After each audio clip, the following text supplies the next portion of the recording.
Montana or something like that with I don't know. But it also gets people in, it gets people going. Make sure we start when you get here. So if you guys can hear me, go ahead and pop it in the chat there because we are here. Heather says, hi, everyone. Wonderful. All right, you guys know I am here doing my live Q&A, but I also have my very favorite employee, my daughter Lisa. Hi, sweetie. How are you? Good. Excited to be here. You're not really good today, are you? No, I'm sick today. Yeah. But I made it for the live. You made it for the live. I got all ready. Yep. Her mom was going to be mad. So anyway, we got some great people here. Idaho. Yay. Lucy, Donna. Hello. Keith from Scotland. I love that. Awesome. Julie. What did you say? Hello. Oh. Gurney, you bet. That's near us on the North Shore of Chicago.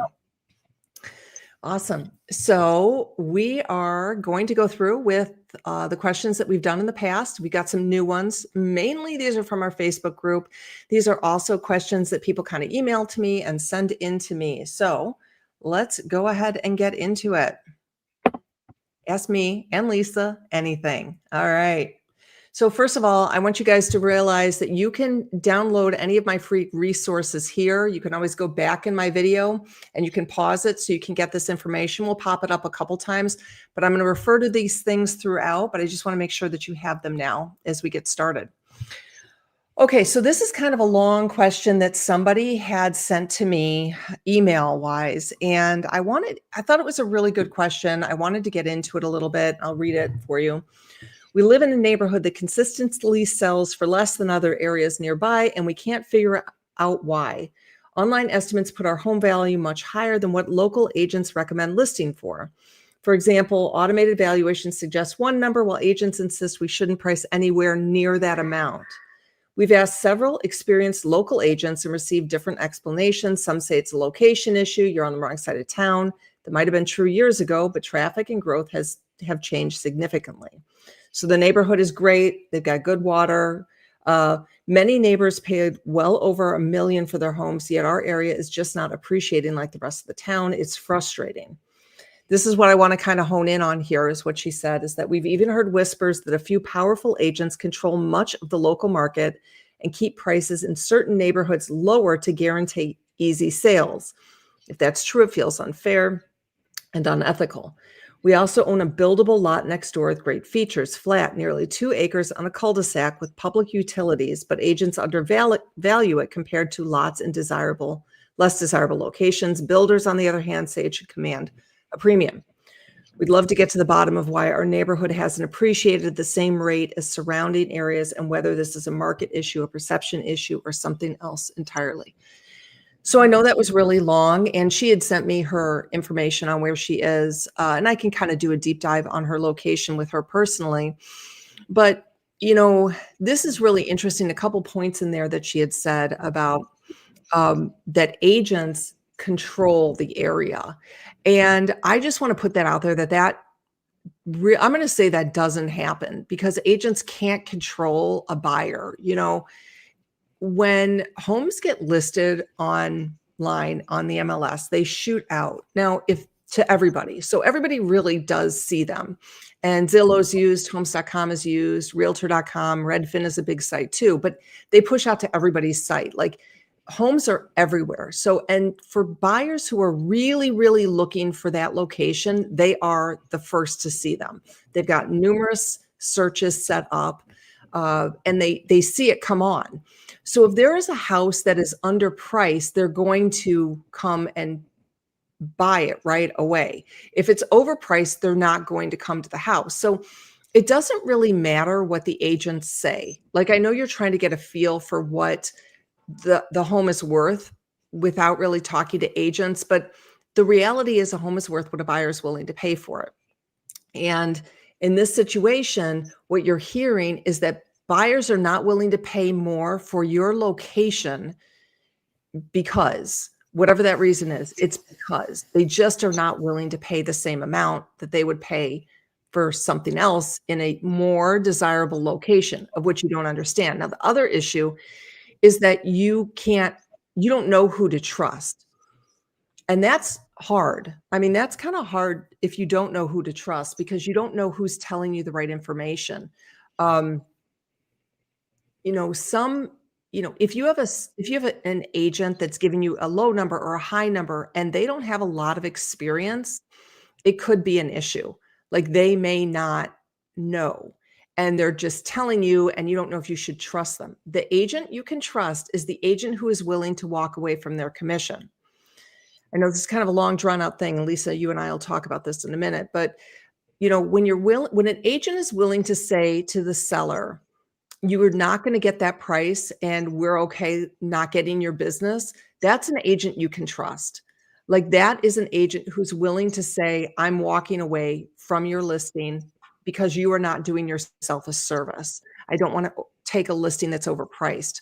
So now in a situation like this, what I would suggest is the seller asks me for a couple of real estate agents. Now, if the seller is not quite ready to go and, you know, find a real agent because they don't want to sell, they just don't want a price, I can also connect you with an agent who can just give you a price of somebody who is very, very experienced. So Lisa, what are your thoughts on this now that you've been in the business with me for a while and we've been finding agents all over the country?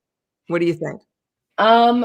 Well, you know, I agree with everything you said, like, and just thinking from personal experience, like us listing houses. I mean, there definitely are like certain areas of our town where we primarily work that the location just isn't as good. You know, the people who live there really love the location, but it's not necessarily as desirable for like an outside buyer to come in and purchase there. So you're probably going to see like lower prices in that location. I wish as an agent, like, you know, we could just put a price on a house and I wish that was the price, but we really don't have any control over that at all. Like the price of a house is really what a buyer is willing to pay for it. And as agents, like we can't change that as much as, you know, we wish we could sometimes. Yeah, and it's interesting when I get overpriced listings, which I do once in a while. It's hard because sometimes the sellers don't understand what the buyers are telling them. Yeah. And so you can tell, you know, you can tell from what the buyers are saying if your price is correct or not. That is really, really the ultimate answer to all of this, to know what the correct price is. So you guys know I talk about pricing a lot. We're going to move on to a couple other questions and I'm going to kind of come back to this a little bit, but I want you guys to put your questions into the chat, okay? That was just kind of to get us started. I'd prefer to answer questions from you guys in the chat if you have them. I'm going to get into some of them in the Facebook group. So we got some great people here. Great people. Meg in Evanston. We know Evanston. We know Evanston. Yeah, awesome. Okay, so and Lisa, if you just put up questions as we're answering them, and if you guys just post them in there, I would love to hear from you guys.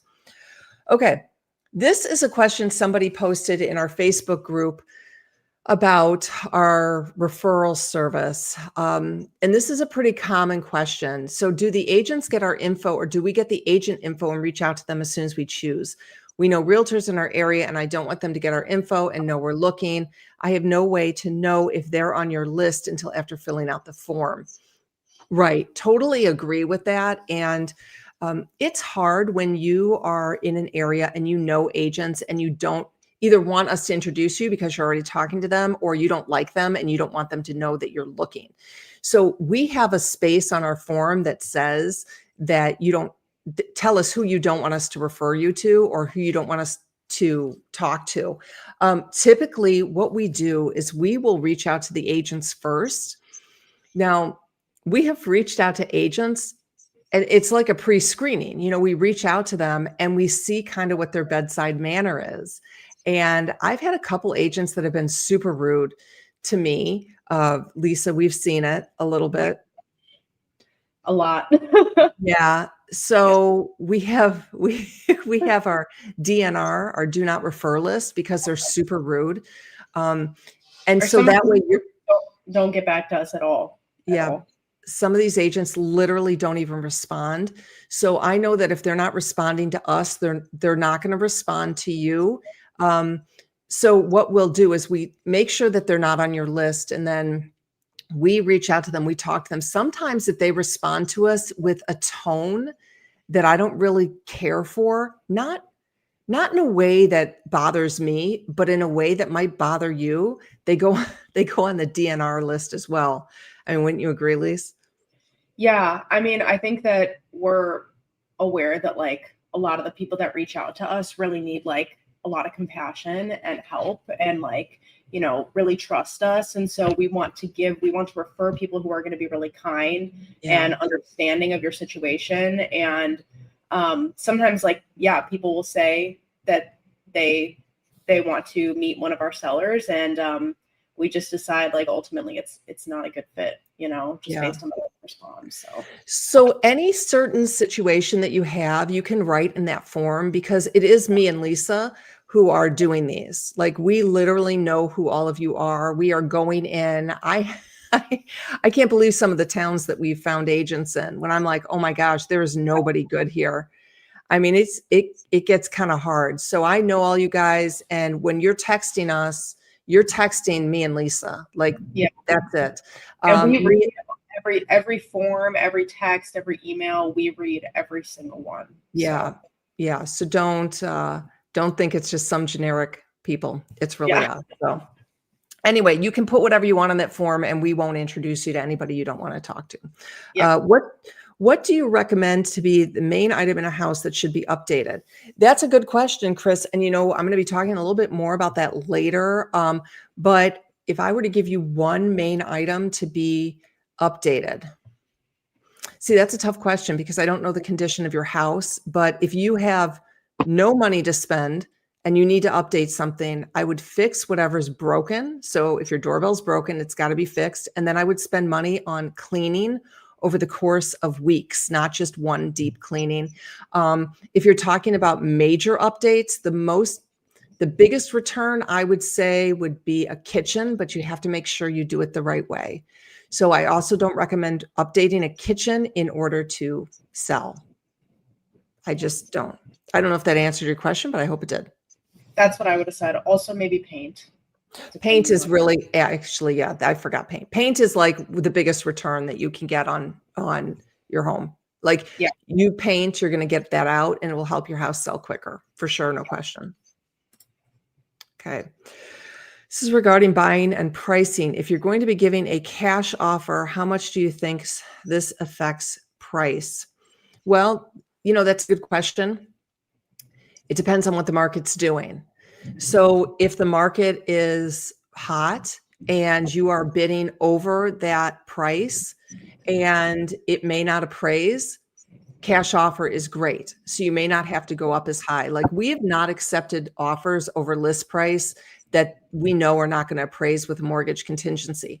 I know I'm getting into the weeds a little bit here. But we will tell the sellers, you know, there's a good chance this will not appraise. We can try it, but then sometimes, and many times, they're willing to take less money for a cash offer that doesn't need an appraisal. If you're in a slow market and the sellers have been on the market a long time, most likely they don't care about the cash offer. They want their price. So if it's a slow market, it might not be as big of a deal. It is, in my estimate, always a good thing. Always. Cash Totally offers. agree. This is from Chris, who asked about what item in the house should be updated. Okay. We have a 1978 tri-level that we've updated over the past 26 years. Yeah. So then I would make sure that everything is in great shape, great condition, nothing broken. Painting is good. Fixing anything that is really broken, and cleaning. So if you are in that situation where you've done updating over the years, I definitely would get an agent in who is local in that market. Chris, you can also join our Facebook group. And if you post some pictures in there, I can look. It's hard to tell just from one question, but if you post some pictures, I certainly can give some recommendations on that as well. For sure. This is a really good question. I had somebody ask me this the other day, so you can read it. Yeah. If your home is valued over $500,000, should you expect an agent to use aerial photos of the property or professional photography? We're laughing because we ran into this. A bad situation, but we ran into that.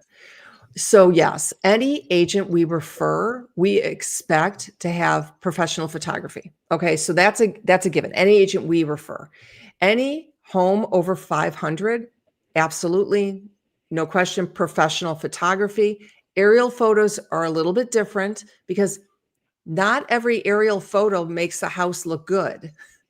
Because if you have a next door neighbor's yard that looks terrible, people won't come. They'll be like, look at this next door neighbor, and they won't come.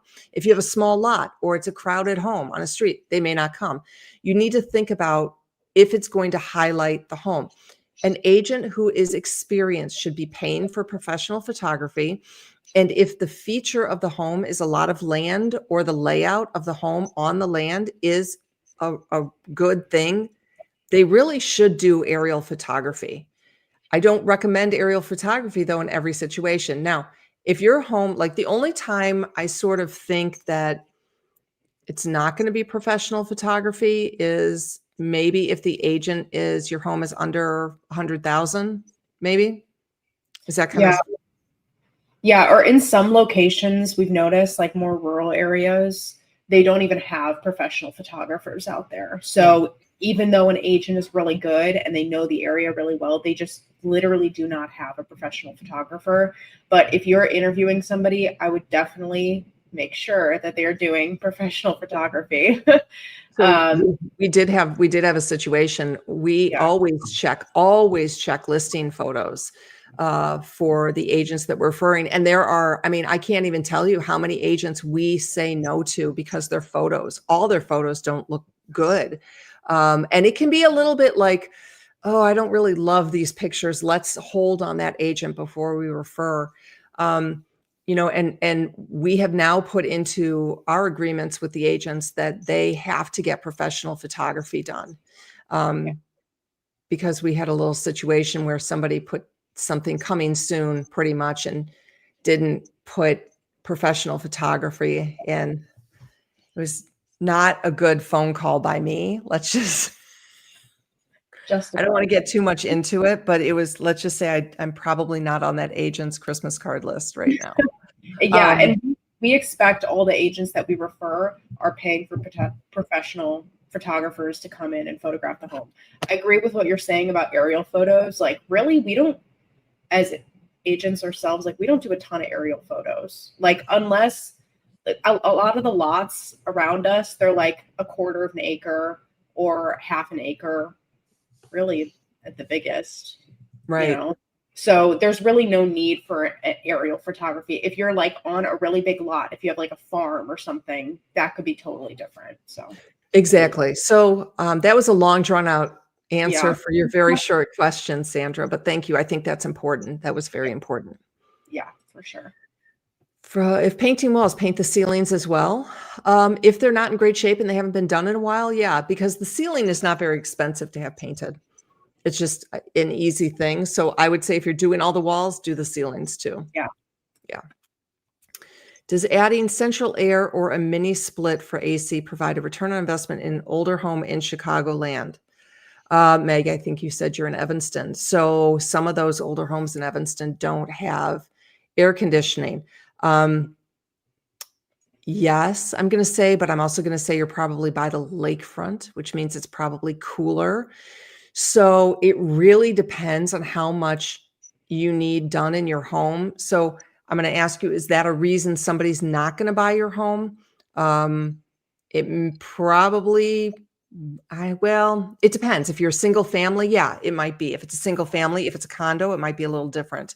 So, and if it's a large, older single family, yeah, that could be a deal killer for somebody who doesn't want to come in and spend, $100,000 on a space pack or something like that. So, yes, but you probably I need to know a little bit more information about your specifics, but yes and no, I guess. Yeah. And you can email us too. Yeah, definitely, Meg, you can email us. So you can email us. All right. Zillow has incorrect information about your house, and after MLS corrections, Zillow doesn't reflect it. What do you do?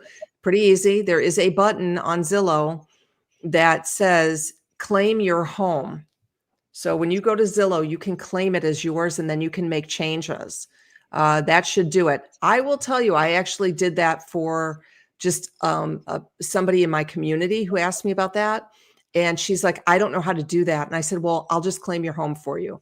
And I logged in as her and I changed it for her. So you can actually do that as well. When replacing appliances, does the quality matter? Will cheapest do, or should I go mid-range? If you're replacing them to sell, I think it's fine to go cheaper. I hate to say that. Yeah, I think so No too. one's really going to notice if you've got a higher end appliance if it's new. Yeah. Like, but if you're living there for yourself and if you're in a luxury home, yeah, I mean, you need to put in what it's worth there, but not if you're just going to sell. No. Yeah, I agree. We recently listed our home in Port Charlotte, Florida with an agent you provided. We like the agent using her pricing strategy as there are 6 to 9 months of inventory. How long would you wait to reduce the price? So the real question, Donna, is how long do you want to wait to sell? So anything will sell for a price, right? I put $1 on it, it's going to sell. The question is feeling the market. I don't see the market right now going up in the next couple of months. Maybe sometime into next year. I'm just seeing it across the whole country. I mean, we're seeing this with all the agents we're referring. So I would say if you're ready to go, just keep reducing it. And I would reduce by 25 to 50,000 every time. 5,000 does not do it. It doesn't move the needle. Yeah. Say that. Should the seller or realtor pay for the professional photography? So this question, like, I don't know any agents who make their sellers pay for their photography. Yeah. So when we get this question, I know it's happening, but like, I would absolutely not use that agent unless it's a discount broker. Right?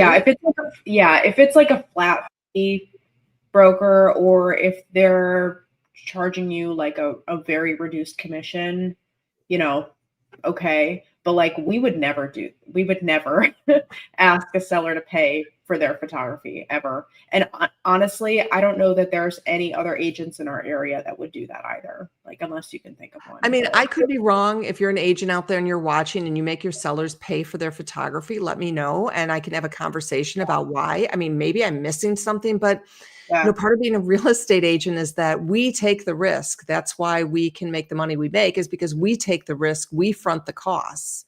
So if you're paying, then your commission should probably be reduced. Yeah. And also photos are such an important part of how agents represent themselves. And we know like the photographers that we use are really good. Like they've done all of our listings. And so we want like that standardization across all of our listings, because that's people choose to hire us, as they look us up, they see our photos online, and then they call us. So it's really important. A house here just sold 14 days on the market, 586, very nice, clean house, beautiful photos. I went to the open house and now I understand what they did. Very clean, good photos, good aerial. Exactly. So you only have one chance to make that first impression.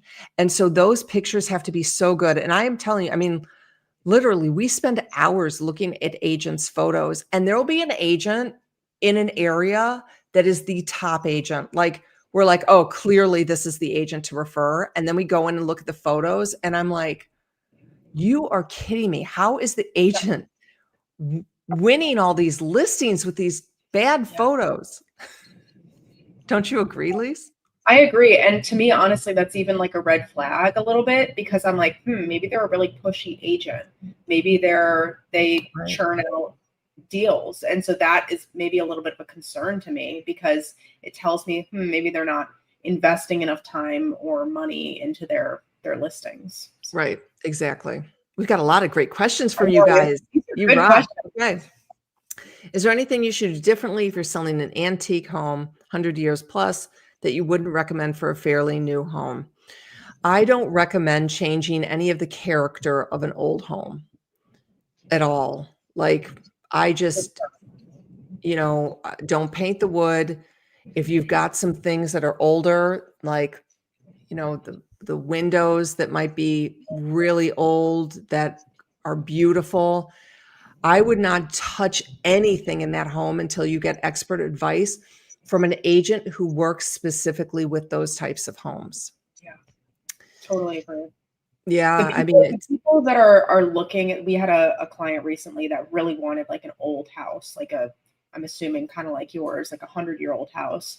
And the reason they wanted it is because they loved what it was 100 years ago. Like they love that style. They don't want the new style. So your buyers are going to be completely different than people buying a newer house. right. Um, so Absolutely. What about sprinklers and landscaping updates? So those I would say do for yourself, but those are not going to get you a return when you go to sell. Like that's very pricey. I mean, you could be talking, landscaping 100,000, easy, easy, sprinklers. You're just not going to get that out when you go to sell. So do them for yourself. That's why I always say, if you're going to do things, do them earlier so that you can enjoy them. yeah, this is a good question. Okay. For an average home selling around 400 to 450, how many photos do you recommend? Also, do you like the 360 view walkthrough videos? Okay. This is a good I already question. know what you're going to say. You want to answer? Yeah, I will answer. Okay, go ahead. So, so the amount of photos kind of depends on how big your house is. So you're going to want to, I know what she's going to say. She's going to say showcase, not document the home. You don't want every single little thing documented on your photos. You want to put the most attractive photos up to bring as many people into the house as you possibly can, because more showings equals a higher chance for an offer, right? We don't typically do walkthrough videos. Maybe if the house is perfect, like if it's like really in fantastic condition, but I don't like those walkthrough videos because they give people an opportunity to see the imperfections in a house. It almost gives too much detail about the house up front. And it gives people a chance to overlook it. I would rather get people into the house because, in a 360 video, they're going to look at the ceilings. They're going to be able to see like, okay, that little corner of the house is not perfectly clean.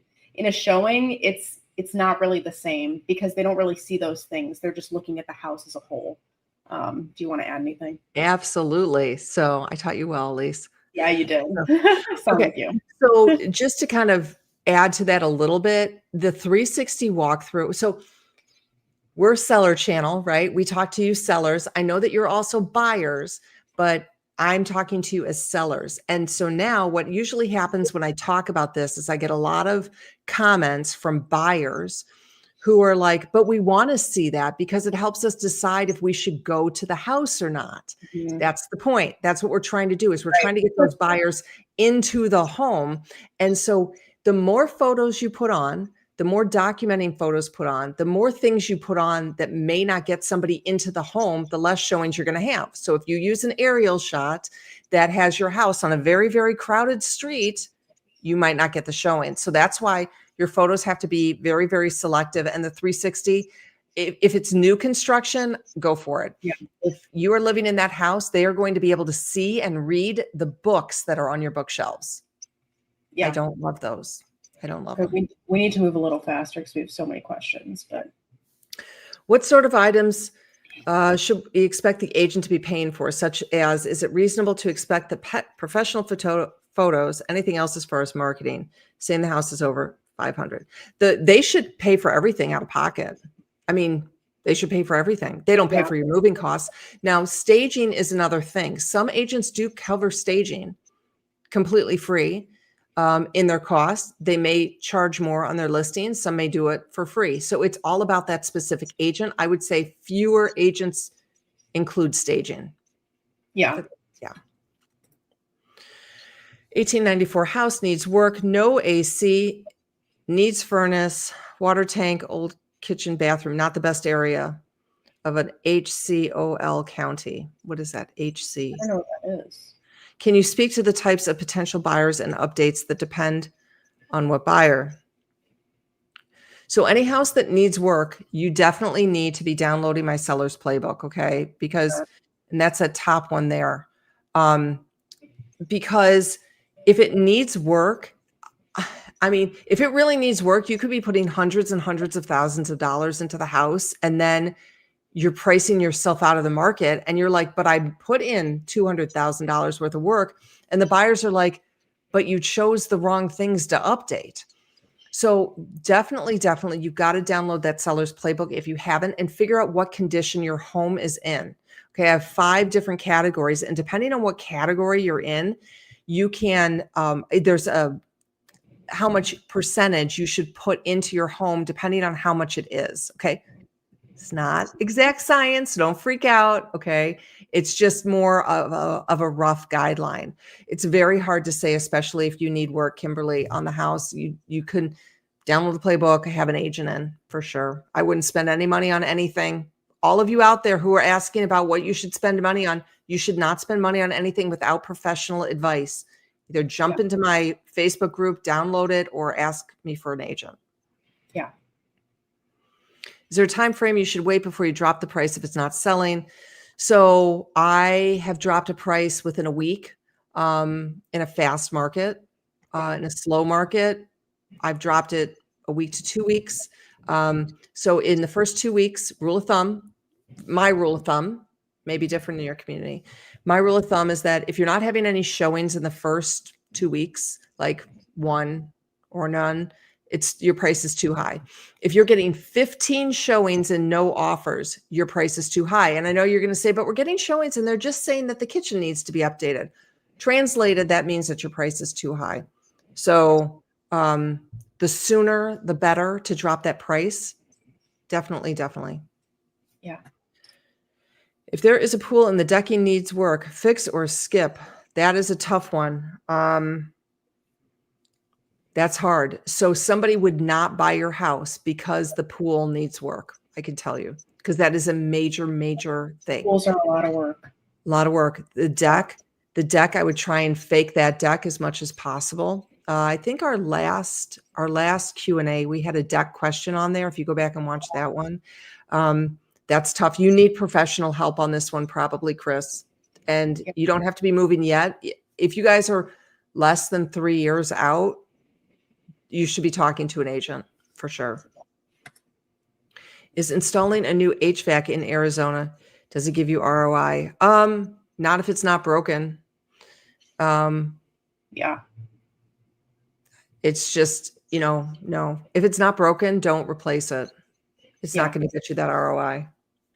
How much does it hurt you if the neighbors on both sides of you have less than stellar backyards? Ours is very cared for. Well, that goes into my aerial photo thing. So that you don't want an aerial photo. And it might not mean anything if you're in a great area and you're priced correctly. But I have had a lot of people who don't buy homes because their next door neighbors are hoarders. So that is a very tough situation to be in. And you've got to price your home accordingly, unfortunately. I hope to get $275 a foot for my home. Is the realtor fee negotiable? Maybe. So, it's interesting because I get so many people who say to me, with all the new rules, we're not supposed to be, the sellers are not supposed to be paying the buyer fee anymore. Well, that's not really true. It's not that they're not supposed to. It's that sellers are supposed to be more aware and can negotiate that fee. So, it can be, but if the agent doesn't negotiate with you, that's the agent's business. Like, you don't walk into, Walgreens and ask them to reduce the price. And if they say no, you're like, I demand you reduce the price. No, I mean, some agents will not reduce their commission, and that's their business model. And I don't ever question that. So some people are, but you might get what you pay for. Oh, I can't hear you. Are you there? Yeah, you can hear me. Now I can. I can't hear you now. Maybe it's me. Is it me? No, it's me. Okay, there you go. Now, yeah. Sorry. Like, all the agents that we refer, I don't know that there's any time where we've questioned their commission structures, just because that's how they do business, But some sellers that we talk to, they do want a lower commission, and we're very honest with them that, like, some of the people that we refer, they may not reduce their commission, and that's okay, So this is also a good question. What are flat free agents, and when would you use one? Jocelyn, you've been around long enough to know. So, a flat fee agent is somebody who just does a basic flat fee. They give you basically no information. Now, you can do that if you want, but they don't help with much of anything. So you can do that if you're in a hot market, maybe do it. But this is just like a for sale by owner, except they put it into the MLS. So I know you know that answer though, Jocelyn. Yeah, but you're one of my favorites. I know. She knows everything. She does. She does. How insulting, oh boy, would it be for an agent that I have worked with for over 10 years with buying investment properties and then renting them out to not use them as a listing agent and get the sales commission? How insulting would it be for them not to get the sales commission? Is that what you're saying? I think, is that what that says? Yeah, to not use them to list. Yeah, doesn't matter. I mean, you've given that person a lot of business. You are their client, not them. Yeah. You know, if that person was paying you, it might be different, but you are paying them. You are the client. If you're not happy or you want to go to somebody else, that's your prerogative. And that is the problem. I have this huge problem with real estate agents. Who's an agent here who's watching right now? I have a huge problem with agents who demand that their friends and family use them as a real estate agent. It's just, I mean, are you the best agent? You know, so you're the client. If your gut is telling you to use somebody else, then, I mean, go with your gut, you know, like if you don't feel like it's right, then it's not right. And that's okay. That's okay. And a good agent should understand that, to be honest. A good agent will say, okay, great, go get some other people. I know you're not going to be able to find a better agent than me. Yeah. Like, that's what a good agent is going to say. Yeah, go ahead. Have another listing presentation. I don't care. Because I know I'm the best. Right. My HVAC guy says my furnace is on its last leg, maybe another year or two. We plan to put the house up for sale in the next 6 months or so. Should we replace it? Is it working? Is always my question. Is it working? Then no, I don't think you should replace it. Now, if you have a home that's like a modern move-in or an unpolished potential, which is my top 2 categories, then yes, maybe. But I will tell you, the moment you put that house on the market, the furnace is going to die. Yeah. During the inspection. It happens. It happens all the time. Good idea to have the same agent sell my home and use to buy my new home if my new home is 20 miles away, or is it better to use one local to that area? It depends on how busy your listing agent is. So when we are looking for buyer's agents, we are not looking for the same things as listing agents. Listing agents are like at their desk, all in, negotiating, doing marketing, you know, thinking about the homes. They're not running around showing homes. So if your listing agent is somebody who is like a middle tier, meaning I don't mean good, I mean middle tier as far as like number of homes that they're selling, like then it's probably okay if you have a great relationship with that person. So I would say, and Lisa, I'm going to let you also say, how many homes a year do you think? I'm going to say if that agent's selling like 15 a year, maybe then they're probably okay to do both if it's 20 miles away. You said 15 total listing. 15 total, yeah. Okay. Like that would be like Chicago to the suburbs, like, you know, 20 miles. But we have our favorite agent in the city of Chicago who hates coming out the 20 miles, and it's better for him to refer to us, and it's better for us to refer to him. Yeah. So it's a real conversation with your agent. I will tell you, if your agent doesn't know the area, then you need an agent in town. Yeah, for sure. And a good agent might even tell you like, hey, I really don't know that area at all. Like, and they might be able to refer you somebody else in that area that they know and have worked with before. What about popcorn ceilings? Okay, popcorn ceilings. Every room in my house except kitchen and bathroom have it. Most people dislike popcorn, but it's expensive to knock down. It's worth the cost. If you are living there, I finally come to a decision on this because this is a very common question. We get this all the time. If you are living there, do it for yourself. Just get it done. It'll make your house sell better. If you're doing it to move, I don't recommend it. So if you buy a house with popcorn ceiling, put it into your budget to get it done. This is a fun question. Since you know Chicago, what will you think to happen to property values if the bears come to the burbs? So That's a good question. So for those of you who don't know, the Bears are moving out of the city and looking at Arlington Heights, which, by the way, I lived right near there. And I sold a house right across from this, what will be the new stadium. And I had such a hard time selling that house. Oh my gosh, it was almost impossible. If they move to Arlington Heights, which I think will happen at this point, I would think that prices will go up in that area. I totally agree. I will agree. And Arlington Heights is definitely up and coming as well. I mean, it's already sort of up and come a little bit. It's cute downtown, a lot going on there. I'm going to view it more like an Evanston. And for those of you who don't know, this is a great move by the Bears because they are going to get people coming from Wisconsin, people coming from Southern Illinois, people coming from Indiana. It's just a great, great location. So I do think that will help because they're going to need more hotels.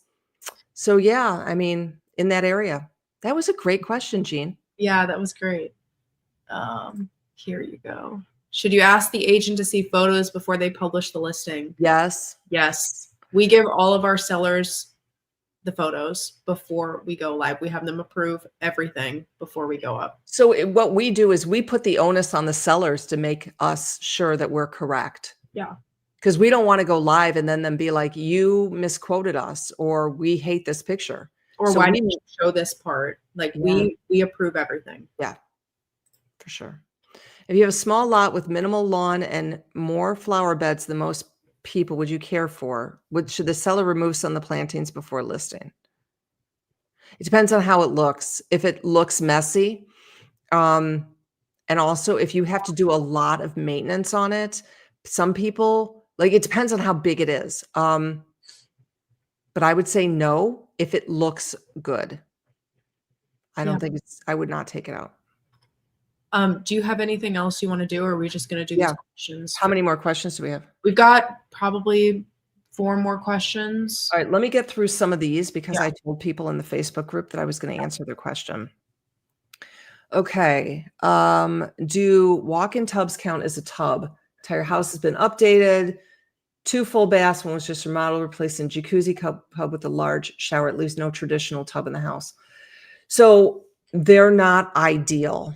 Like, they're just not great for resale, but you need to do what's best for you. So I would not worry about it, because you also said that money is not an issue.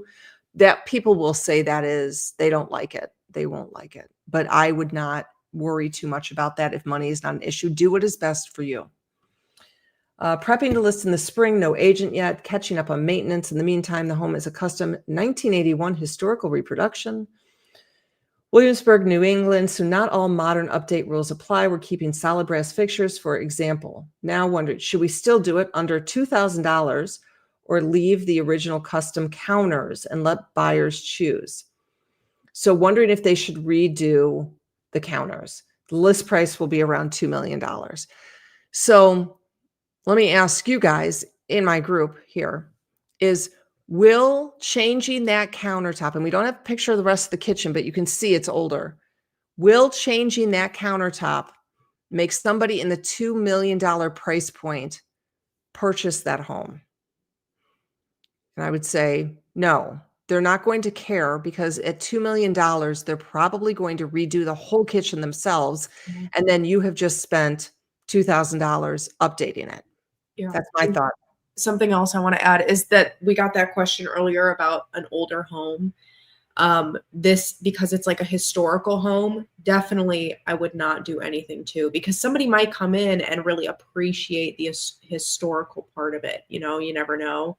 And maybe in like a more modern house, this would be something you could replace at the advice of your agent, of course. But since it's like original and it's historical, I would definitely not do anything to it. Yeah, definitely would not do that. Okay, our home exterior needs to be repainted. It's overdue for it. Not horrible, but due. It's a 135 Victorian historic colors. I might be in 1935.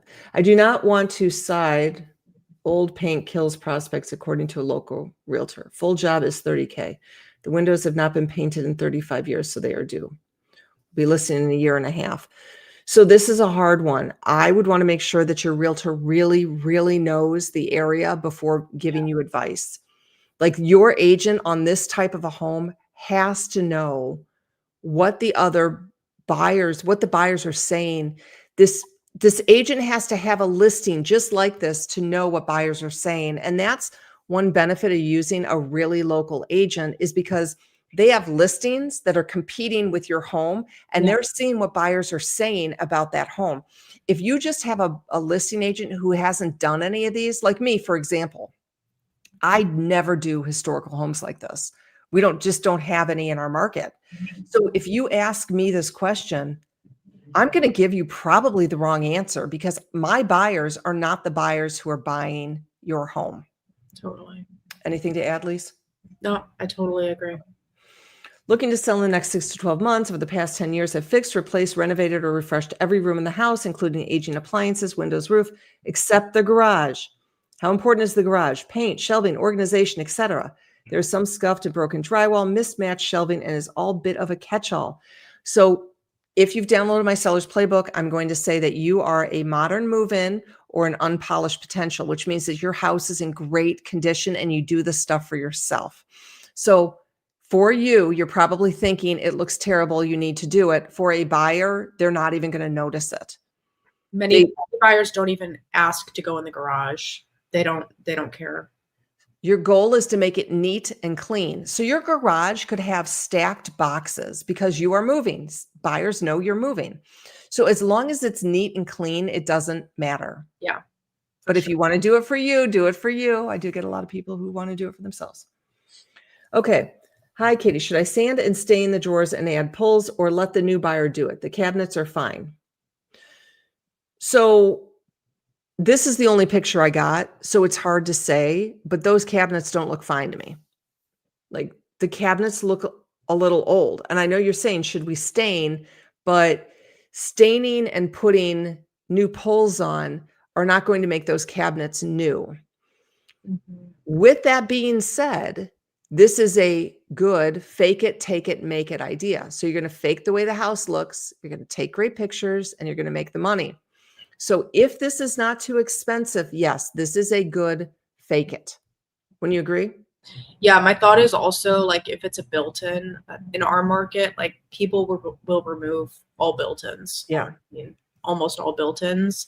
So I really wouldn't spend too much money on this. Like you said, like, just it depends on what that is. I'm not real sure what that is. Yeah, right.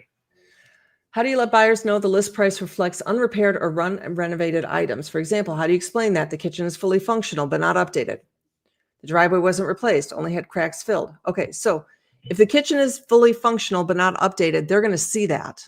Yeah. So you don't have to explain that to them. They're going to see it. They already know it. And so buyers set the market.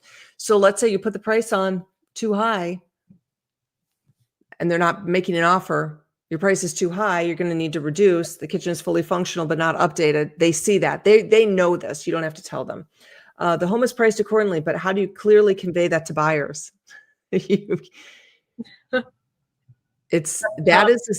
is a not an objective question. That's a subjective question. To you, it may be priced correctly, but to the buyers, it may be priced incorrectly.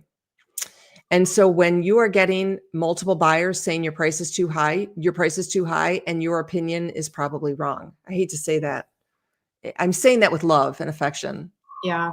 Also, like, as agents, like, if another agent calls us and says the kitchen's not updated, we would highlight other great things about the house to then get that agent thinking and then relay that information to their clients. And there's also, like, creative ways that you can say things in the copy. Like, if the house isn't updated, you could say, like, it provides a lot of room for you to make this your dream house, or like something like that. You know, we do a lot of that. So that's a good comment, Lise. All right.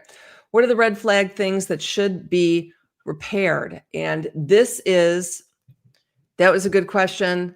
This is part of the seller's playbook. Okay. So you can download it there, and we've got a new texting option, which is kind of cool, but it's just me and Lisa. And we get all these texts. We do. It's just us. Yeah. We don't give them to anybody. And I don't spam people And if you don't want our stuff, you don't have You to can have it. just tell us. So we're super easy, non-stressful. But I wanted to show you in that playbook, this one right there. You can take a screenshot of this, or you can download the playbook. High return, low expense, definitely worth it. These are the things that are going to get you the most return for the least amount of money. Okay. Definitely. We have an update on those drawers. Oh, Those are those are kitchen drawers. Yeah. I mean, you can fake that, by making them look better. I wouldn't spend too much money on them for sure. Agreed. Yeah, absolutely. Okay. Oh, so I just wanted I save all the comments that people give us. Too. You do? I Yeah. do. So I got a bunch of comments just today. I got somebody who sold like last year and sent me this comment about how awesome, this videos they gave us, and she wants to send me flowers. Aw. Isn't that nice? I'm not saying you guys need to do that. I'm not saying that at all. Everybody send us flowers. No, what I'm saying is like, this really means something to me. Like, and I know it means something to Lisa too. Like, we really, really care about you guys. And, it's important for us to hear if we're not hitting the mark or we are hitting the mark. Because this is more than just like a business. This is like who I am now, like helping people sell their homes for more money, stress-free. Truly, truly is. So, we do get some comments that people randomly give us. If you guys want to, I guess good and bad, we'll take the bad too. We will. Yeah, we really take everything into consideration. And we really try and be proactive. And this was nice because, I just want to say all this effort you're putting into your YouTube channel is not in vain. There are people out there who listen to you and take your advice seriously. Because that's one of the things that's really hard is sometimes people don't like what I've said. We don't get a lot of mean comments, I don't think.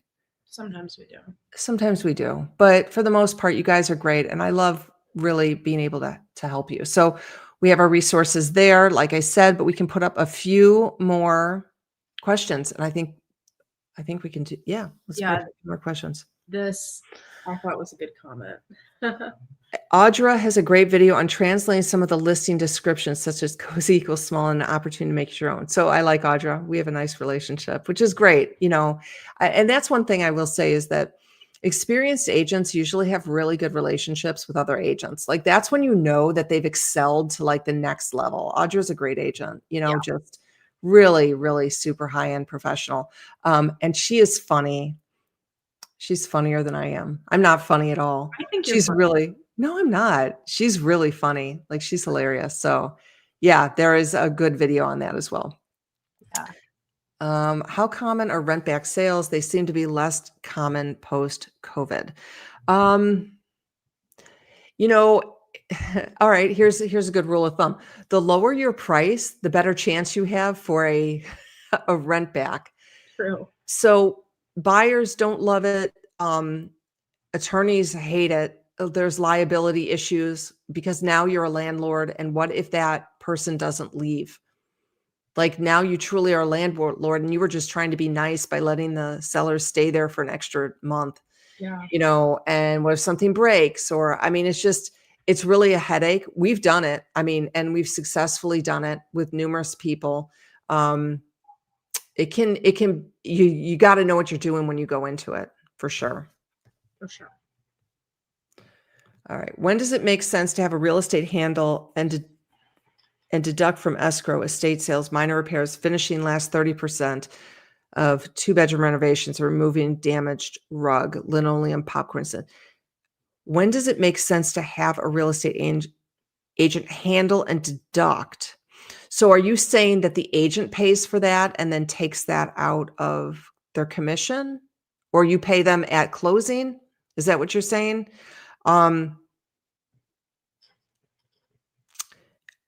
As far as paying for it, that would be not normal. It does happen.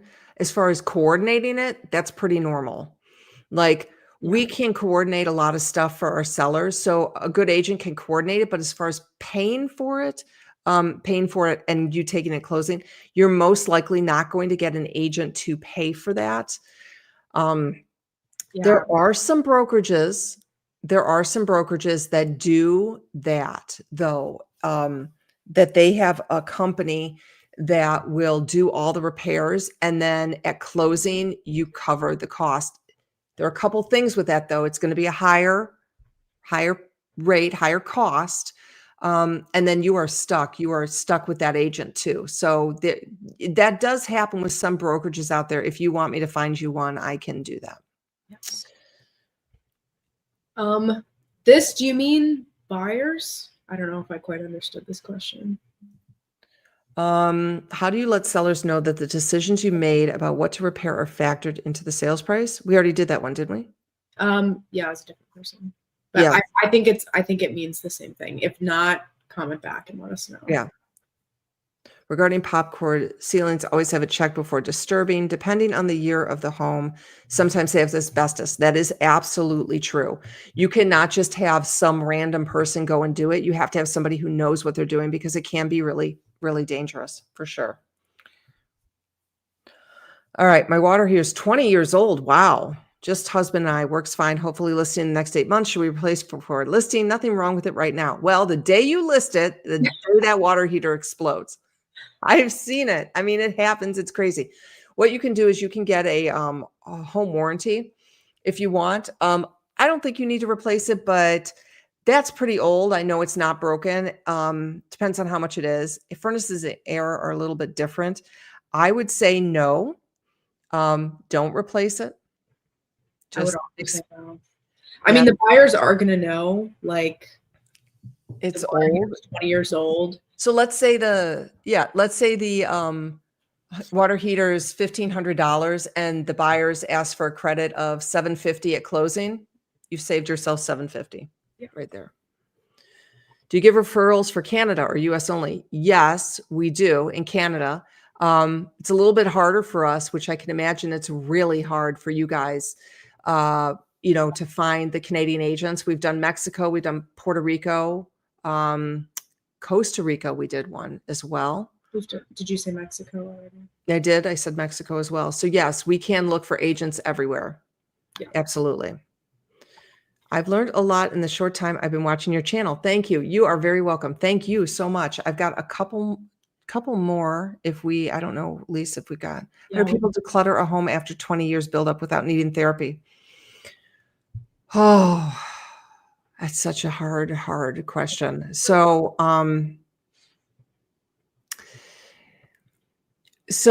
it's really hard. I mean, this is like, honestly, this question is probably the reason I started my channel, because this is where the trauma comes in, is trying to get rid of your stuff. And that's when I did that one video, No One Wants Your Stuff.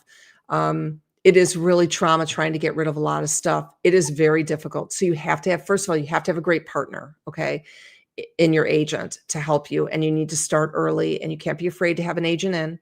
And then you need to take it slow, and you need to realize that a house will sell for whatever, a house will always sell. It may not sell for the price you want. So if it's super cluttered and you just want it sold, you reduce the price. Yeah. That is, it will sell. Do you want the money or do you need the money? So I want you to balance that stress. I do have that video that you can watch. It's called No One Wants Your Stuff. Yeah. All right. You want to get back to your other question? Yep. I've got a few more here. Somebody asked about how to access the Facebook group. You can text this to this number and we will send you the link. Or you could just go on Facebook and you just search Sell Your Home with Kati Spaniak. You do have to answer a few questions. I personally let everybody in myself. So I try to make sure I can kind of tell if we have any fakers in there, which I've kicked a few people out. But for the most part, it's a pretty active group, and we are almost at 5,000 people. That's very exciting. Okay. I'm going to buy a house with my boyfriend, ages 55 and 56, no kids. What kind of advice can you offer? What are some issues that maybe you've seen when an unmarried couple purchased together? Do you have any red flag stories that could have been avoided if the couple had been married? Leaving morality out of the question, what are your thoughts? So as long as you are staying together, it's totally fine. I've seen where in this situation where one person will pay for the mortgage and then one person will pay for the expenses of the house. So it really, I mean, and then if they break up, it's a real problem, so the home really does need to be titled in both people's names. You definitely need to talk to an attorney about this, but if the home is like titled in one person's name and that person is the only one paying the mortgage, that home is the person whose home it's titled in. Like, that's it. There's no other way around that. So I would probably say you're splitting everything 50-50. If you're staying together, then, but you never know. You never know. I definitely would get some professional advice on that one. For sure. I'm adding a new backsplash in my kitchen. The wall currently has a landline jack. Should we cover it with the new tile or keep it? Meaning the tile would be cut around it. We do not use a landline anymore, but I'm looking at resale. Okay. No, you just cover it. Nobody is using a landline like that anymore. Most likely, if you're doing new backsplash, it's the new owners are going to be like, we're not using this. And now it's a hole in the wall. I will tell you, intercom systems. So we had an intercom system in our house that was old, and people were like, oh, it's so old, we don't use it. But then we replaced it with a new one and we loved it. We used it all the time. All the time.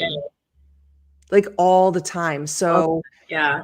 The intercom system, like if you have an old one and your home is a little bit bigger, I would replace it for yourselves and not cover that up, just because it was such a nice feature in our house. And it really like connected us, I feel, as a family. Yeah. Like it was really good for us, Yeah. Yeah. Dinner. Yeah. Dinner's ready. So for those of you who don't know, my husband makes dinner every night. Yes, he does. And I miss it every day. I know. Now it's just me. Now he's doing all these things. He has an Instagram channel. Should I tell everybody what that is? No, he won't want that. No, you never know. He does though. He has an Instagram channel where it's not fancy or anything, where we post things. But he's a great cook. Yeah. Oh, and this one, hat tip shot goes out to Jocelyn on this. Did you see one of your videos being used on another channel? So I didn't see this until Jocelyn told me that Sachs Realty, Todd Sachs, he's got a big channel. It's like almost 400,000 people. He had used one of my videos on there, and I was like, oh my gosh, what is he gonna say? Yeah. He was for the most part pretty good. He said he wants me on his show, so maybe we can do a combined. What? That'd be fun. Yeah, he does a lot more he does a lot more data. I'm more of a feeling type of person. Like, what is the market feeling? He's much more data. He's also a lot more like sky is falling type of thing, but he definitely knows what he's doing. So that was kind of neat. I saw we had another comment there, right? Yeah, it was just about the intercom. Oh yeah, intercom system. Oh yeah. The previous people at our current house took out the intercom system. Right. Seriously, I'm telling you, like, we loved our intercom system. Yeah, we used it every day. All the time. So I love the way you repeat the basics, Kati, especially on price reduction. I appreciate that, Phyllis. I feel like I'm a broken record, and I feel like it's so funny because people are like, oh, how do you price a house? I'm like, go watch this video. And then I'm going to look for the video on my channel. I'm like, I can't even find the video on my channel about the price reductions, but I talk about it in every video. So sometimes, here's the thing. Sometimes when I'm doing a video, I'm like, I have to do this video because I need this information out there. And like, should I sell for sale by owner? We don't have a lot of people who want to do that, but I was like, I need to do this video. And it was like the worst performing video that I had, but I was like, but now it's out there. Yeah. And now if somebody asks me about it, now I can go to that. So if I do just a video like on pricing, just outright pricing, then I should name it how do you price your home? But then nobody's going to watch it. It says, how do you price your home? I don't know. But, oh, I will tell you guys, if you ask us to help you find an agent, you get my class, my Ready, Set, Sell Masterclass for free. And that has a whole pillar in there. So there are 5 different pillars. It's about a 8-hour watch, but you get that for free if you, and it's all in there too. So thank you very much for that, Phyllis. I appreciate that. What do you think, Lise? Yeah, I think we're done. I don't see any other questions, just some comments. My Whirlpool washer and dryer is still working. Nothing wrong with the early 1980s. My secret is small loads on gentle. They will probably outlive me until you list your house. Until you list your house. And then come, I want you to post in the Facebook group or let me know who's listed their house. And then the next day something breaks. I just literally had a seller email me today and said that his furnace just broke. Lisa, I haven't told you that yet. No, I didn't tell you, but it just, yeah. Oh no. Yeah, so literally. He's like, when it rains, it pours. I'm like, well, that's because you listed your house. So that's, oh no. That's it. So, let's see. We got a couple more things here. You guys have been great. Did you want to comment on staging? Do I? I'm not sure. Do you have a specific question about staging? It kind of depends on like what your situation is. Yeah. So staging is my fake it, take it, make it, where you're faking the way the house looks with cute pillows, pictures, cheap rugs, Target, Amazon. You're taking great pictures because there's no use in buying the stuff and getting the house ready if you don't take great pictures, and then you're going to make it. You're going to make the money. So that's my staging thing. I do have a pillar in my class too. Our agent wanted to reduce the price of the house 2 weeks before the end of the contract. We were with them for a year. Oh, wah, wah, wah. I'm sorry. So I hate that. And it's because the agent should have had that conversation with you way, way before that. You know, and I've talked about this. There were times that I was afraid to have conversations about reducing the price. That's what good experienced agents will do. Is they have the hard conversations and they say, listen, your price is not right. You should not always like your agent. Yeah. Also, a year-long contract is a long time. I don't love year-long contracts either. I don't love them. I mean, maybe in like a really soft market, like maybe there could be like a justification for it, you know? Or if it's a luxury listing and they're putting out a lot of money. Yeah. That makes more sense to me, but to be locked into a listing agreement for a year is a long time. It is really a very, very long time. And you don't realize that it's that long. Sometimes there's a tail on the end of it too. And so even if you do cancel, you can't relist before that year is up. So, you know, I really don't question agents' businesses. Like they run their business the way they do. And if somebody says to me, I signed a year-long listing agreement, I'm like, well, you know, that's how that agent does business. But if I were you, I'd always try and do probably a 6-month. With me, it's a cancel at any time. If you're going to sign a 12-month listing agreement, make sure that agent is really good. Yes, for sure. Please make sure, because we've seen way too often people sign long listing agreements with agents that we know are not the right fit. And it's can be a really tough situation. And also, if you're in a listing agreement, I can't really comment on your agent or your listing agreement for sure. I mean, I can give you general advice, but I cannot interfere with that at all. So we're very respectful if somebody is in a listing agreement already and they reach out to us. Just our industry, we can't do that. And you're in a legally binding contract. So that's one of the reasons you just gotta be really careful. Yeah. Your opinion, please, on agents who make a cold call to you. I refuse to use them. So I had somebody tell me this 2 days ago also. Yeah. So agents who make cold calls are agents who are very, they're different. Okay. So there's different types of agents. And I'm putting together, Lisa, you don't even know, I'm putting together a whole outline of the different types of agents. I'm writing my book. And I'm in this book, I'm going to put in the different types of agents. So a cold calling agent is not necessarily a bad agent. It means that they're usually very disciplined. I will tell you how hard it is to get on the phone every morning and make calls and get rejected time after time after time. So they're not always bad agents. They're different types of agents. So those are not the warm and caring usually agents, like the touchy feelies. Those are the transactional agents. So if you're at a lower price point, that might be a good agent. They're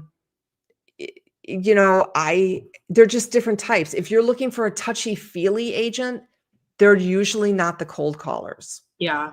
But it does take a lot for somebody to get on the phone and make a bunch of cold calls, because chances are they're making like 100 calls that day, So there is something to be said for that, but again, it might just not be the right fit for you, and that's totally fine. If you don't care about personality and you want somebody who's committed, who's checklist oriented, that could be your type of agent. For sure. I don't know how many more questions you want to do. Yeah. Well, we'll finish them up. Okay. In just a couple minutes, I think. We went kind of long. Yeah. What are your thoughts on wood floor color?